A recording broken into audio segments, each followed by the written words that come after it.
AP Statistics. We are going to talk about manipulating distributions in this video. Of course, we are still in Unit 6 and we're covering the normal distribution as our main topic. But I do need to tell you that when we discuss manipulating distributions, I am talking about transformations, meaning that sometimes the information we're given is in one type of unit and I want it in another unit. For instance, let's say I give you information in feet, I want it in inches, something like that. So we can do that by transforming the given distribution rather than creating a completely new distribution in the unit of measure that I'm interested in. We can also combine distributions. So in this video, we're going to talk about transformations and combinations.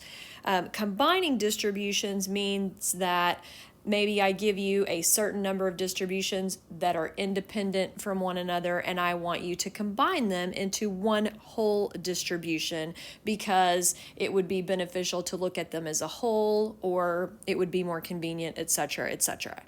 So I do need you to understand that the information I'm going to give you in this video, we could also have used this in our last unit when we talked about discrete distributions. So these rules for transforming and combining do not just apply to the normal distribution. They can also apply to discrete distributions. In fact, you're going to have some examples like that in subsequent videos. Okay, so let's get right to this. These ideas are going to be kind of abstract for you until we get into actual numeric application. So I just need you to hang with me here and just trust me. All right, the first thing we need to talk about is the fact that when you're given a distribution, you're given a mean and a standard deviation, and maybe you're given it in one kind of unit and we want it in a different measure, a different kind of unit.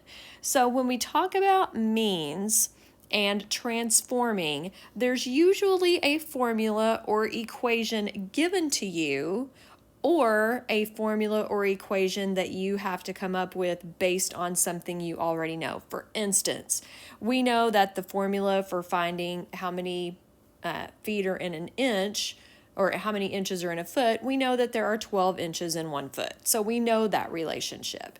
Other examples might be something like a formula you're familiar with in science, like converting Celsius to Fahrenheit or Fahrenheit to Celsius. Something that relates these two units of measure together. So you're going to have an equation or formula that relates these two units that you're interested in transforming.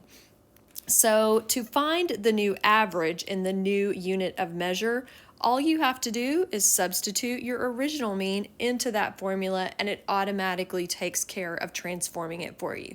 Easy peasy lemon squeezy. Standard deviation doesn't quite play as nicely, and the only reason being is because we need to think about what standard deviation measures. It measures the variability in a distribution. Well, when we talk about variability, we need to rely on our old pal algebra to help us out. So I'm going to take a parent function that you should all be familiar with, okay? The good old parabola, all right? Everybody is familiar with this to an extent. So I want you to think about what happens when I manipulate this parent function equation. If I change this to, let's say, 1/2 x squared, what is going to happen to the width of it? Well, it's going to go from something like this to now something like this. So when we multiply or divide that main focus in our equation by a number, the variability or width changes. So numbers that multiply and divide affect the variability.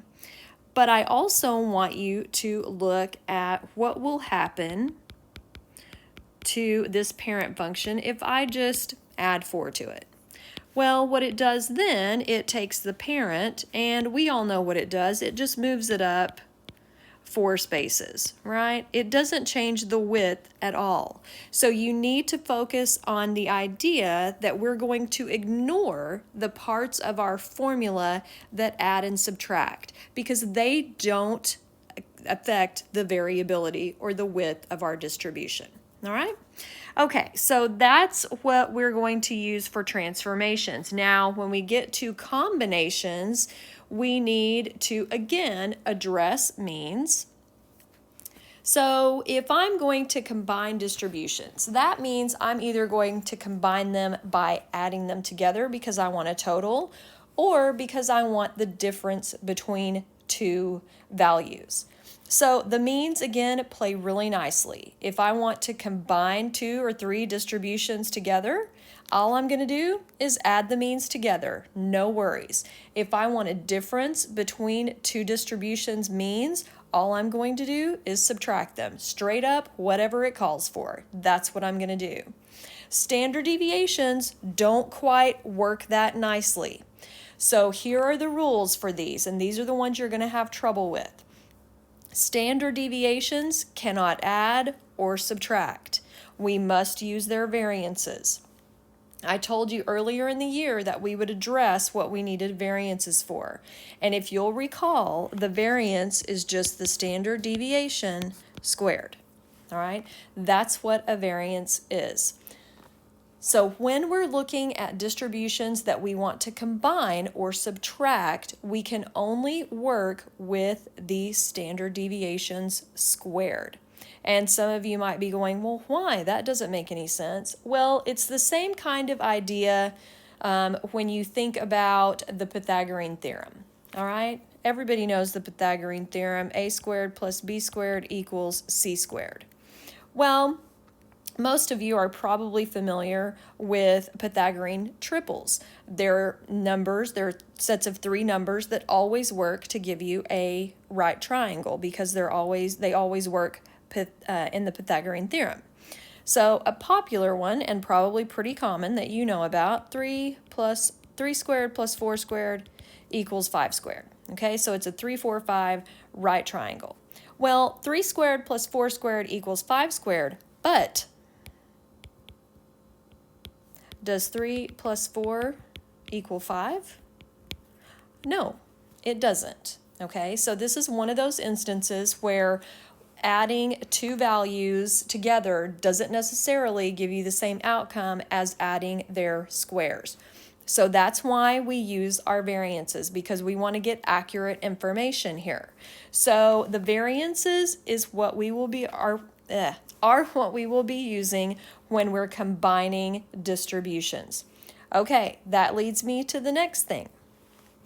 Anytime we are combining distributions, we're always going to create more variability. So here's what you have to think about. We are never going to subtract these. So even if I have 2 distributions for which I am finding a difference, you are still going to add the variances. And then to get this standard deviation, you will take the square root. I am going to explain this all again as we look at examples, but those are the basic rules for transforming and combining distributions.